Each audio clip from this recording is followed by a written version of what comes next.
চারিদিকে আলোচনা, সবথেকে বেশি আলোচনা এই মুহূর্তে নাসিরুদ্দিন পাটোয়ারিকে নিয়ে, এনসিপি নেতা, এবং তার লাগামহীন কথাবার্তা, শিষ্টাচার বহির্ভূত অশ্লীল নগ্ন কথাবার্তা এবং গালাগালি, এই ব্যাপারগুলো রাজনীতিতে চরম ভয়ঙ্কর পরিণতি ডেকে আনছে এনসিপির।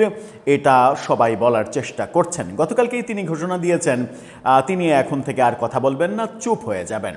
গতকালকে চুপ হয়ে যাবেন এই কথা বলার পরেও যত কথা বলেছেন তাতেই আমরা একটা ভিডিওতে বলেছিলাম যে তার চুপ হয়ে যাওয়ার কোনো লক্ষণ দেখছি না। আজকে ভয়ঙ্করভাবে যেটা করলেন, তিনি সরাসরি প্রধানমন্ত্রীকে এবার গ্যাংস্টার বলে উপাধি দিলেন। পাটোয়ারিকে থামাবে কে? বেপরোয়া পাটোয়ারিকে না থামালে বাংলাদেশের রাজনীতি কোনোভাবেই কি শিষ্টাচারের মধ্যে আনা যাবে? কি বলতে চাইলেন পাটোয়ারি আজকে? এবং এই বক্তব্যগুলো দেওয়ার পরে মানে আমরা দেখলাম যে হবিগঞ্জ, সিলেট, এরপরে কুড়িগ্রাম, তারও আগে ঝিনাইদহ, যে ঘটনাগুলো ঘটছে সাভারে, এরপরে তারা যেখানে যাবে সেখানেই এরকম ঘটনা ঘটতে থাকবে এবং ঘটলে অবাক হওয়ার কিছু থাকবে না। সেরকম পরিস্থিতির দিকেই কি আমরা যাচ্ছি? চলুন একটু বুঝে ওঠার চেষ্টা করি পাটোয়ারি আজকে নতুন করে কি বলার চেষ্টা করলেন। থাকবেন পলিটিক্স টিভির নিয়মিত আয়োজনে।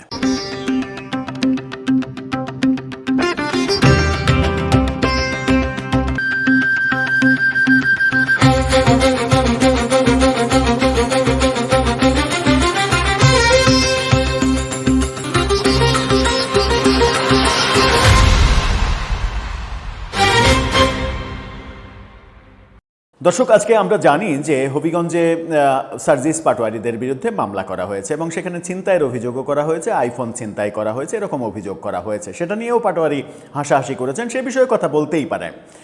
এবং এই মামলাগুলোর যে মেরিট নেই সেটা তো বোঝাই যায়। তিনি বলছেন যে কার আইফোন ছিনতাই করলাম? তারেক রহমান তো আইফোন ব্যবহার করেন না, কি যেন একটা ফোন, ব্লুবেরি না কি যেন একটা ফোন ব্যবহার করেন। এভাবে তিনি কথা বলেছেন। এটুকু পর্যন্ত ঠিক আছে, সবই ঠিক আছে। কিন্তু যখন চলমান প্রধানমন্ত্রীকে তিনি গ্যাংস্টার বলেন, তখন তো তাকে গ্যাংস্টার হিসেবে তারেক রহমান ভূমিকা পালন করছেন এই ব্যাপারে তথ্য প্রমাণ দিতে হবে। প্রমাণ করতে না পারলে শুধুমাত্র এই মন্তব্যের জন্যই তো তার বিরুদ্ধে 1000 কোটি টাকার মানহানির মামলা দেয়া সম্ভব এবং তাকে কারাগারে পাঠানো সম্ভব। কিন্তু সরকার নিশ্চয়ই সেই দিকে যাবে না, সরকার সহনশীলতা দেখাবে, এটাই উচিত। কিন্তু আর কতদিন রাজনীতির এই বেপরোয়া কর্মকাণ্ড কথাবার্তা চলবে? আমরা ওইদিকে রাজশাহী বিশ্ববিদ্যালয়ের এক জিএস এর বেপরোয়া কর্মকাণ্ড একের পর এক পত্রিকার কাভারেজ পেতে আমরা দেখছি। তাহলে কি এগুলো শুধুমাত্র লাইমলাইটে আসার জন্যই করছেন তারা? এই প্রশ্নগুলো কিন্তু ঘুরে ফিরে আসছে। পাটোয়ারি আজকে তার ভিডিও বক্তব্যে যে সকল কথাগুলো বললেন, তিনি বলছেন যে তো গ্যাংস্টার, তারেক রহমান তো নিজে একজন গ্যাংস্টার এবং তার আশেপাশে যেগুলোকে নিয়ে তিনি থাকেন, যেগুলোকে নিয়ে বসবাস করেন, ঘোরাফেরা করেন, সেগুলো সবাই এক একটা কি বলবো যে চাঁদাবাজ, দুর্নীতিবাজ, গ্যাংস্টার, এই ধরনের কথা বলছেন। এবং তিনি বলছেন যে তিনি কাদেরকে নিয়ে ঘোরেন? এই যে জিকে গাউস, এই যে মির্জা আব্বাস, এই যে সালাউদ্দিন আহমেদ, সেইগুলো এক একটা বড় বড় চাঁদাবাজ, এক একটা বড় বড় গ্যাংস্টার, এক একটা বড় বড় সন্ত্রাসী, এভাবে তিনি কথা বলছেন। এই যে কথা বলা, কারেন্ট স্বরাষ্ট্রমন্ত্রীকে এর আগেও তো বলেছেন, এবং মির্জা আব্বাসকে নিয়ে তিনি নির্বাচনের সময় থেকে যা করে আসছেন, মির্জা আব্বাসের যে ঢাকার এলাকা, সেই এলাকায় নাসিরুদ্দিন পাটোয়ারি আক্রান্ত হননি, এটা বিএনপির রাজনীতির কত বড় একটা পজিটিভ দিক এবং মির্জা আব্বাসের রাজনীতির কত বড় একটা পজিটিভ দিক, সেইটুকু যদি তিনি ভাবতেন তাহলে আমার মনে হয় যে তিনি থেমে যেতেন। গতকালকেই তিনি বললেন তিনি আর কথা বলবেন না, চুপ থাকবেন। আজকে তিনি প্রধানমন্ত্রীকে সরাসরি গ্যাংস্টার বললেন এবং আরও অনেক কথা বললেন যেগুলো আসলে উল্লেখ করতে চায় না। এভাবে আর কতদিন? শুধুমাত্র আমাদের এই একটা প্রশ্ন, এভাবে আর কতদিন? আর বিএনপির নেতাকর্মীরা সত্যি আমার মনে হয় যে হবিগঞ্জের এবং সিলেটের এই ঘটনার পরেও অন্তত এটুকু বলাই যায় যে বিএনপির নেতা কর্মীরা বোধহয় যতটুকু এর রিয়াকশান দরকার ছিল, কিংবা আমরা ভেবেছিলাম যে এত রিয়াকশান হবে, সেগুলো যে হচ্ছে না, সেই জন্য বিএনপিকে অন্তত ধন্যবাদ দেওয়া উচিত। মানে ধন্যবাদ দেওয়া উচিত এই কারণেই যে মানে ব্যাপারটাগুলো আক্রমণগুলো বারবার দিয়েই চলে যাচ্ছে।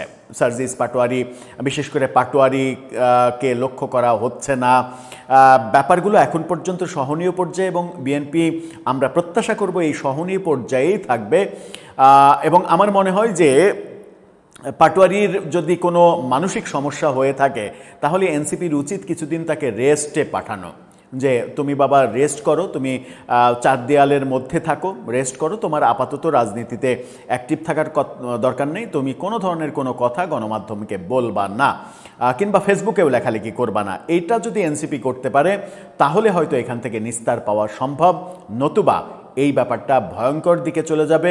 এবং আমার মনে হয় যে বারবার মানে প্রধানমন্ত্রীকে এত নিকৃষ্ট কথা বলা এবং মানে স্বরাষ্ট্রমন্ত্রীকে এত নিকৃষ্ট কথা বলা, স্বরাষ্ট্রমন্ত্রীকে তো কক্সবাজারে গিয়েই এই ধরনের কথা বলেছেন, জিকে গাউসকে হবিগঞ্জে গিয়ে বলতে গিয়েই তো মার খেলেন।